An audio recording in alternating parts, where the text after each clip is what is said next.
débarrasser d'Omar el-Béchir, les Soudanais réclament un gouvernement civil et des poursuites en justice contre les leaders de l'ancien régime, mais les réponses des militaires sont contradictoires. Ils n'ont pas l'intention de lâcher la pression.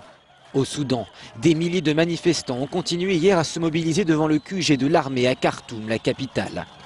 Car ils n'ont pas encore eu tout ce qu'ils voulaient. Certes, le président Omar el-Béchir a été destitué après 35 ans de règne, après que l'armée a mené un coup d'État. Mais l'armée au pouvoir, ils n'en veulent pas. Leur demande est simple, une transition assurée par un gouvernement civil. Le gouvernement est tombé, mais on attend toujours que nos demandes soient satisfaites. Et parmi elles, il y a aussi celle de voir tous les leaders du précédent régime traduits en justice devant les tribunaux internationaux. Ou alors, ici au Soudan, qu'on puisse voir la justice de nos propres yeux. Le conseil militaire de transition, qui tient désormais les rênes du pays, semblait prêt à des concessions. Hier, il a demandé aux responsables de partis politiques de se mettre d'accord sur une personnalité indépendante qui deviendrait Premier ministre. Les militaires ont également procédé au remplacement du chef des renseignements, service jugé responsable de la répression des manifestants ces derniers mois. Le conseil militaire se dit prêt à s'attaquer aux racines du régime. Mais alors pourquoi compte-t-il encore parmi ses 10 membres plusieurs piliers du régime d'Omar el-Béchir? Et surtout, pourquoi nomme-t-il encore ce week-end dans son sein des dirigeants de haut rang accusés pour certains de violation des droits humains? Des questions que les manifestants ne laisseront sans doute pas sans réponse. Omar el-Béchir poussé à la démission jeudi dernier après 30 ans à la tête de ce pays. Son numéro 2, Awad Ibn Auf, écarté quelques heures à peine après avoir pris la tête du conseil militaire, est donc remplacé par celui qui était jusqu'ici numéro 3 de l'armée, Abdel Fattah Burhan. Comment vous comprenez, comment vous analysez ce qui se passe au Soudan? Alors, cette instabilité au sein de cette sorte de coalition qui s'est installée au pouvoir, elle est due en fait à la politique du régime pendant des années qui a été de diviser l'appareil de sécurité en tout un ensemble de différentes factions. Vous avez l'armée, mais vous avez également les forces de soutien rapide de Hemeti, qui est maintenant le vice-président du Conseil. Vous avez les services de renseignement, le NIS, vous avez tout un tas de milices liées au parti au pouvoir. Et donc, en fait, cette instabilité dans la mise en place de cette coalition s'explique par le fait qu'il s'agit de forces qui ne peuvent pas travailler les unes sans les autres, clairement en ce moment, mais qui en même temps sont d'un pouvoir relativement plus ou moins égal et sont en train, en fait, sont en compétition pour prendre le pouvoir et pour prendre la tête de cette transition. C'est la conséquence d'un printemps soudanais, c'est-à-dire de la volonté du peuple, ou c'est une révolution de palais? Certainement un mélange des deux. Alors l'avenir nous le dira davantage. C'est certain que le mouvement de protestation a joué un rôle central en poussant un petit peu sans doute à un changement à la tête du régime. Ce qu'il se dit, c'est que finalement on a eu un accord de la part de l'armée, des forces de soutien rapide et du NIS, des services de renseignement, pour s'opposer à Omar el-Béchir qui voulait réprimer les manifestations. Donc, après, est-ce que finalement ce moment-là n'a pas été également une opportunité pour des acteurs qui voulaient s'emparer du pouvoir pour une sorte de conjoncture qui s'ouvrait et pour mettre en place des buts qu'ils avaient déjà auparavant? Et est-ce qu'on est vraiment dans un changement de fond? Ça reste quand même une question ouverte. Parce que n'oublions pas qu'au Soudan, très souvent, les apparences du pouvoir sont assez loin de sa réalité. En 89, les islamistes avaient été arrêtés quand il y avait eu le coup d'État, alors qu'en réalité, c'était eux qui étaient derrière ce coup d'État, mais histoire de préserver les apparences au début. Donc, est-ce que là, on est dans la même configuration? On ne sait pas exactement les gens qui ont été arrêtés, est-ce qu'ils ont réellement été arrêtés? Qu'est-ce qui va leur arriver, etc. Ça va être des signaux forts que va devoir envoyer la junte au pouvoir pour avoir la confiance des manifestants et la confiance de l'opposition. Alors Abdel Fattah Burhan, qui a donc pris la tête du conseil militaire, promet de rendre le pouvoir aux civils avant 2 ans. Quel crédit accorder à cette promesse et pourquoi tant de temps? On va écouter d'abord un de ces manifestants soudanais qui réagissait à cette annonce et puis on en parle juste après.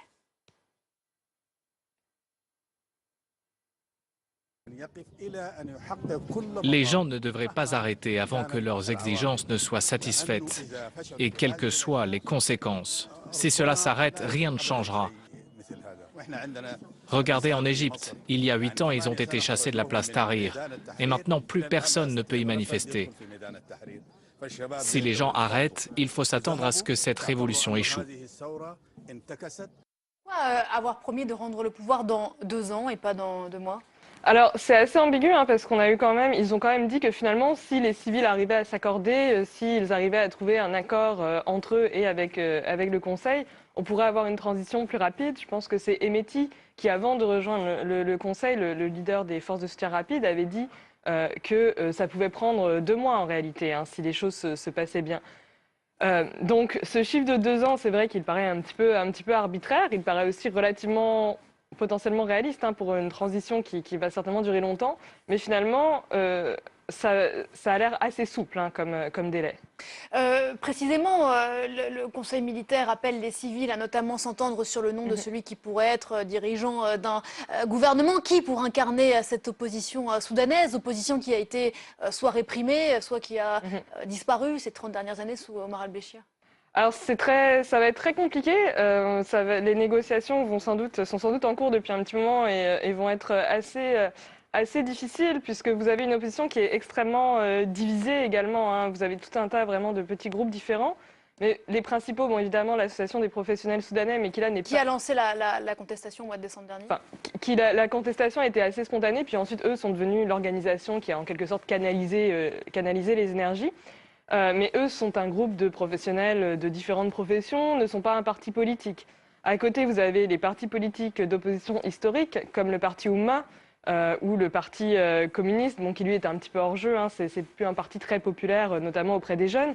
Le parti Oumma, de la même façon, Sadiq El-Mahdi, qui était le leader historique depuis très longtemps, a laissé la place à sa fille, qui est plus jeune. Mais est-ce que c'est un parti qui a encore la confiance des Soudanais ? Ils étaient peu présents dans les manifestations en retard. Ils étaient en retard en fait. Ils ont pris le train en route en quelque sorte, mais au début ils ont une position qui était quand même assez en retrait, assez distanciée vis-à-vis de la contestation, jusqu'au moment où ils se sont peut-être aperçus que les choses finalement vraiment accéléraient. Donc c'est un parti qui a aussi une certaine réputation d'opportunisme, comme beaucoup de partis d'opposition, puisqu'ils ont eu tendance à rejoindre les fameux dialogues nationaux du régime à certains moments, puis à s'en aller à d'autres, etc.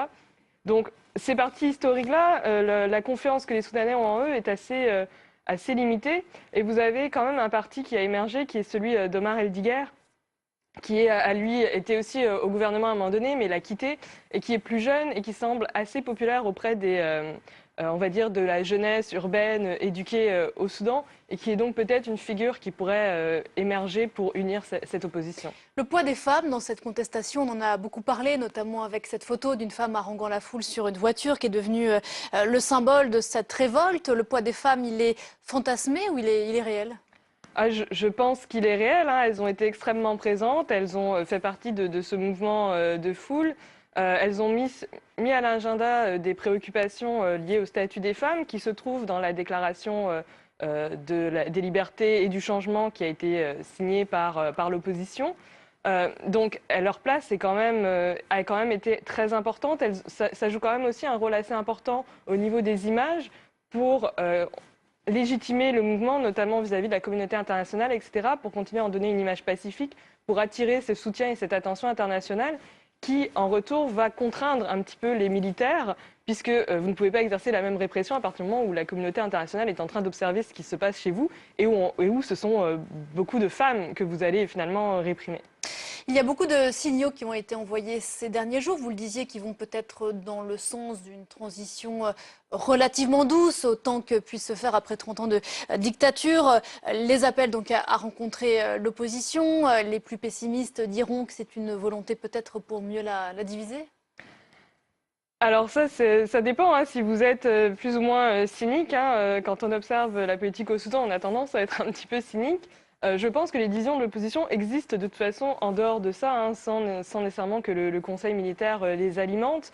On a plusieurs lignes de fracture. On a cette ligne de fracture entre d'un côté les partis et de l'autre l'association des professionnels soudanais qui sont donc plus une société civile, etc. On a une ligne de fracture entre la dimension centre et la dimension périphérie. À l'intérieur de cette opposition, vous avez certains mouvements armés qui sont restés en retrait pour que le mouvement reste pacifique, etc., mais qui ont quand même, par leur appartenance à diverses, on va dire, organisations parapluies de l'opposition, ont quand même signé cette déclaration avec les autres acteurs, et qui sont des mouvements qui représentent plutôt des mouvements rebelles nés de la périphérie. Et vous avez évidemment la ligne de fracture entre des pragmatiques qui vont vouloir négocier avec le conseil militaire et des radicaux qui vont refuser toute négociation et demander à ce que le pouvoir soit immédiatement remis aux civils.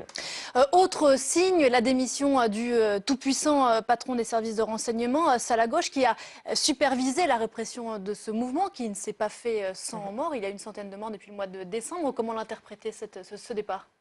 Alors encore une fois, il y a plusieurs interprétations. La première, c'est qu'on a été dans un jeu entre ces différentes factions de l'appareil sécuritaire et que Salah Ghosh a perdu. La deuxième interprétation, c'est que Salah Ghosh étant une figure assez polarisante, il est très connu, et c'est le directeur du NIS, c'est quand même une organisation qui est très critiquée par les Soudanais, d'une grande violence, etc. Et finalement que peut-être il s'est écarté, un peu comme le précédent président du Conseil transitionnel, pour en quelque sorte faciliter la négociation, faciliter la transition avec les civils, etc. Et en réalité, cette démission ne signifie pas nécessairement qu'il n'a plus la main mise sur les services de renseignement. On a eu la configuration pendant plusieurs années au Soudan où l'ancien chef de ces services-là, en réalité, dans l'ombre, continuait à avoir un important pouvoir et à les diriger plus ou moins. Donc, est-ce que c'est purement un signe envoyé aux manifestants? Est-ce que c'est un réel changement? Ça reste encore une fois à voir. À propos de négociations, le fait que le pouvoir, la junte, ait annoncé qu'elle ne livrerait pas Omar el-Béchir à la Cour pénale internationale, lui qui est poursuivi notamment pour génocide au Darfour, ça fait partie du deal que vous évoquiez tout à l'heure? Alors, c'est certain que l'hypothèse qu'on avait tous, c'était que Omar el-Béchir n'était pas parti sans garantie. Et parmi les garanties, c'est de ne pas être livré à la CPI. Et ceci étant dit, je pense que ce n'est pas très surprenant, puisque finalement se retrouve quand même dans ce conseil militaire tout un tas de gens qui ont également été mêlés au conflit au Darfour, qui est ce pourquoi Omar el-Béchir est poursuivi par la CPI. Et Mehdi, le leader des forces de soutien rapide, c'était l'un des bras armés du régime au Darfour. Donc finalement, ces gens-là n'ont pas particulièrement intérêt à remettre quelqu'un. Certes, eux ne sont pas poursuivis par la CPI, mais finalement, c'est un peu créer un précédent et se mettre eux-mêmes dans une situation un petit peu délicate. Et donc, c'est certain que, pour moi, selon moi, ce n'est pas très surprenant, cette décision de ne pas le remettre. On va voir s'ils vont tenir cette parole sur le fait qu'il soit jugé au Soudan. Un mot des pays voisins du Soudan. Pendant 10 ans, Omar el-Béchir a pu continuer à voyager, 150 déplacements à l'étranger. Comment expliquer cette minima bienveillance de ses voisins africains? La CPI a déjà très peu de moyens de pression. On l'a vu, ce n'est pas le seul cas dans lequel on l'a vu. Ensuite, il a voyagé dans des pays où finalement d'autres leaders n'ont pas nécessairement intérêt aussi à aller dans le sens de la CPI, puisque vous ne savez pas si vous allez vous retrouver vous un jour également dans cette position-là. Donc finalement, c'est un peu donnant-donnant. Donc ce n'est guère étonnant. La CPI n'a pas une grande légitimité, notamment dans les pays africains. Il y a beaucoup eu cette critique que finalement la CPI s'en prenait un peu plus facilement à des leaders africains qu'à des leaders européens ou américains, etc. Et donc c'est une justice en quelque sorte raciste. Soudan, ce matin, des milliers de personnes campent toujours devant le quartier général de l'armée, à Khartoum, la capitale. Elles appellent les militaires à transférer immédiatement le pouvoir à un gouvernement civil après la destitution d'Omar el-Béchir jeudi dernier. Le Conseil militaire de transition affirme être à leur écoute, appelle les partis politiques à s'entendre sur une figure indépendante comme Premier ministre d'un gouvernement civil. Hélène Goutani. Dans les rues de Khartoum, pas question d'arrêter la mobilisation. L'objectif des manifestants, un gouvernement civil immédiatement, pour ne pas se faire confisquer la révolution comme dans l'Égypte voisine. Les gens ne devraient pas arrêter avant que leurs exigences ne soient satisfaites, et quelles que soient les conséquences. Si cela s'arrête, rien ne changera. Regardez en Égypte, il y a 8 ans, ils ont été chassés de la place Tahrir, et maintenant plus personne ne peut y manifester. Si les gens arrêtent, il faut s'attendre à ce que cette révolution échoue. Car depuis la chute d'Omar el-Béchir jeudi dernier, le Soudan est aux mains des militaires réunis en un conseil de transition. Ce dimanche, face à la pression populaire, les généraux tentent de montrer patte blanche et demandent aux partis politiques de désigner rapidement un civil au poste de Premier ministre. Les partis d'opposition doivent se charger de nommer le Premier ministre et son cabinet pour un gouvernement civil. Et nous les appelons à se réunir et à s'exprimer d'une même voix pour ne pas attendre avant la nomination d'un Premier ministre et la formation d'un gouvernement civil. Un point pourtant et de taille reste flou, le calendrier de la transition. Le nouvel homme fort du pays, Abdel Fattah al-Burhan, a bien promis de rendre le pouvoir aux civils au terme d'une période de 2 ans. Mais les chefs de la contestation craignent que le régime se maintienne et demandent la restructuration des services de renseignement soudanais. Car parmi les 10 membres du conseil militaire figurent encore des piliers de ce régime, dont le chef de la